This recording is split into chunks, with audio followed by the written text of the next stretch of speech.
Assalamualaikum warahmatullahi wabarakatuh. Perkenalkan, nama saya Indah Nursa Fitri. Saya dari kelas 1F, Prodi Tarbiyah dan Keguruan, jurusan Pendidikan Agama Islam. Baiklah, saya akan menjelaskan tugas bahasa Indonesia dengan materi ragam bahasa dan berbahasa Indonesia yang baik dan benar.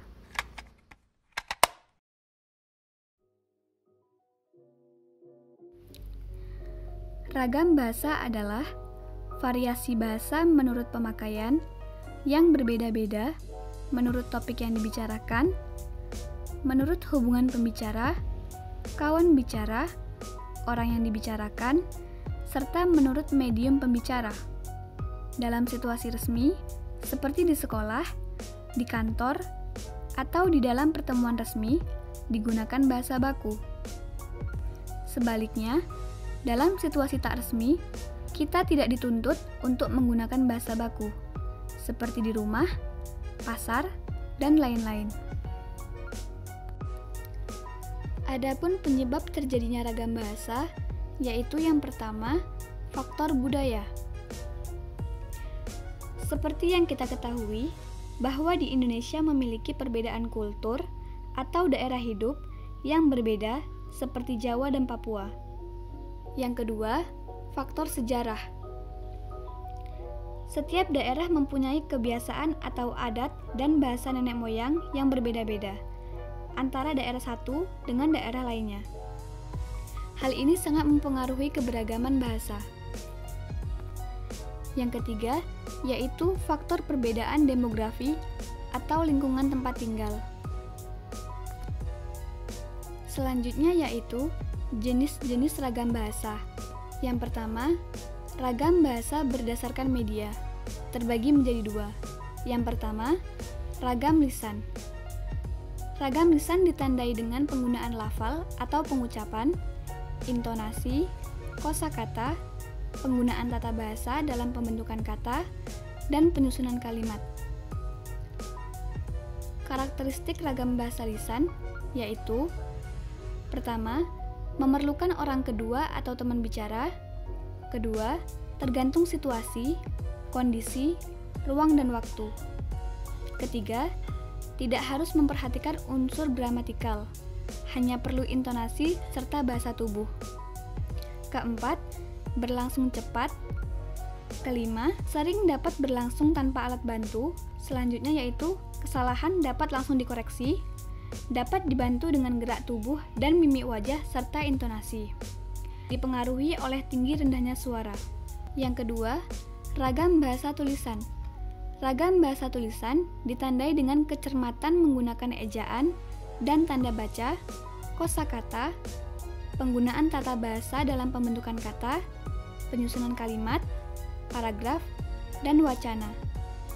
Karakteristik ragam bahasa tulis yaitu: tidak memerlukan orang kedua atau teman bicara, bersikap objektif, tidak tergantung kondisi, situasi, ruang dan waktu, mengemban konsep makna yang jelas, harus memperhatikan konsep gramatikal, berlangsung lambat, jelas struktur bahasanya, susunan kalimatnya juga jelas dan runtut, selalu memakai alat bantu, kesalahan tidak dapat langsung dikoreksi, tidak dapat dibantu dengan gerak tubuh dan mimik muka, hanya terbantu dengan tanda baca. Ragam bahasa yang kedua yaitu ragam bahasa berdasarkan waktu. Berdasarkan waktu, terdapat ragam bahasa lama dan ragam bahasa baru. Ragam bahasa lama lazimnya digunakan dalam penulisan naskah-naskah lama atau kuno. Ragam bahasa ini perlu dipahami oleh orang-orang yang ingin mengkaji peristiwa-peristiwa yang terjadi di masa lalu. Sedangkan ragam bahasa baru ditandai dengan penggunaan kata-kata baru, ejaan yang disempurnakan, mengekspresikan ilmu pengetahuan dan teknologi modern. Yang ketiga, ragam bahasa berdasarkan pesan komunikasi. Ragam berdasarkan pesan komunikasi ini terbagi berdasarkan pada sarana komunikasinya. Ragam-ragam tersebut adalah ragam bahasa ilmiah, ragam bahasa pidato, ragam bahasa tulis, ragam bahasa sastra, dan ragam bahasa berita. Yang terakhir atau yang keempat yaitu ragam bahasa berdasarkan media penggunaan. Ragam ini terbagi menjadi dua. Yang pertama, ragam baku dan tidak baku. Ragam baku merupakan ragam bahasa yang diakui oleh sebagian besar masyarakat pemakainya sebagai bahasa resmi dan kerangka rujukan norma bahasa. Sedangkan ragam tidak baku adalah ragam yang ditandai dengan ciri-ciri menyimpang dari norma ragam baku. Yang kedua, ragam sosial dan ragam fungsional. Ragam sosial dapat didefinisikan sebagai ragam bahasa yang sebagian aturan atau kaidahnya didasarkan atas kesepakatan bersama dalam lingkungan sosial yang lebih kecil dari masyarakat. Sebagai contoh, adanya keagamaan, ragam kedokteran, ragam teknologi, dan lain-lain. Materi selanjutnya yaitu ragam bahasa tulis, seperti ilmiah, semi-ilmiah, dan non-ilmiah. Yang pertama, karya ilmiah. Karya ilmiah adalah tulisan yang berisi argumentasi penalaran keilmuan yang dikomunikasikan lewat bahasa tulis yang formal, dengan sistematis, metodis, dan menyajikan fakta umum, serta ditulis menurut metodologi penulisan yang benar. Karya ilmiah ditulis dengan bahasa yang konkret, gaya bahasanya formal, kata-katanya teknis, dan didukung fakta yang dapat dibuktikan kebenarannya. Karya ilmiah mempunyai 3 ciri. Yang pertama, karya ilmiah harus merupakan pembahasan hasil penelitian atau fakta objektif, yang artinya sesuai dengan objek yang diteliti. Yang kedua, bersifat metodis dan sistematis. Yang ketiga, menggunakan ragam bahasa ilmiah yang baku dan formal. Bahasanya bersifat lugas agar tidak menimbulkan penafsiran dan makna ganda. Contoh dari karya ilmiah yaitu antara lain karya ilmiah pendidikan. Karya ilmiah pendidikan digunakan untuk tugas meresum pelajaran serta persyaratan mencapai suatu gelar pendidikan. Contohnya, yang pertama yaitu paper atau karya tulis, yang kedua praskripsi, yang ketiga skripsi, yang keempat tesis, dan yang kelima destrasi. Contoh kedua karya ilmiah yaitu karya ilmiah penelitian. Karya ilmiah penelitian terdiri dari makalah seminar, laporan hasil penelitian, dan jurnal penelitian. Selanjutnya, karya semi-ilmiah. Karya semi-ilmiah adalah karangan ilmu pengetahuan yang menyajikan fakta umum dan menurut metodologi penulisan yang baik dan benar.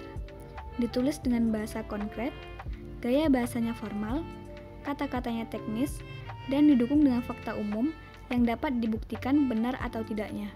Selanjutnya, karya non-ilmiah.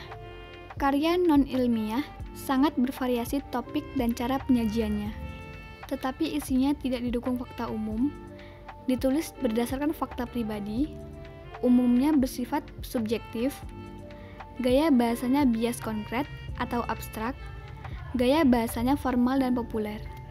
Karya non-ilmiah bersifat yang pertama emotif. Emotif yaitu kemewahan dan cinta lebih menonjol, tidak sistematis, lebih mencari keuntungan dan sedikit informasi. Yang kedua, persuasif, yaitu penilaian fakta tanpa bukti atau bujukan untuk meyakinkan pembaca, mempengaruhi sikap, cara berpikir pembaca, dan cukup informatif. Yang ketiga, deskriptif, yaitu pendapat pribadi dan sebagian imajinatif dan subjektif. Yang keempat, kritik tanpa dukungan bukti. Materi selanjutnya yaitu bahasa Indonesia yang baik dan benar. Bahasa Indonesia yang baik dan benar adalah bahasa yang digunakan sesuai dengan norma kemasyarakatan yang berlaku. Misalnya, dalam situasi santai dan akrab, seperti di warung kopi, pasar, di tempat arisan, dan di lapangan sepak bola, hendaklah digunakan bahasa Indonesia yang tidak terlalu terikat pada patokannya. Sebaliknya, dalam situasi formal seperti kuliah, seminar, dan pidato kenegaraan, hendaklah digunakan bahasa Indonesia yang resmi dan formal yang selalu memperhatikan norma bahasa. Kalimat yang dipakai dalam bahasa Indonesia adalah kalimat yang efektif. Kalimat efektif itu harus mudah dipahami oleh orang lain, memenuhi unsur penting kalimat, menggunakan kata yang tepat dan serasi, gramatikal, rasional, efisien, dan tidak ambigu.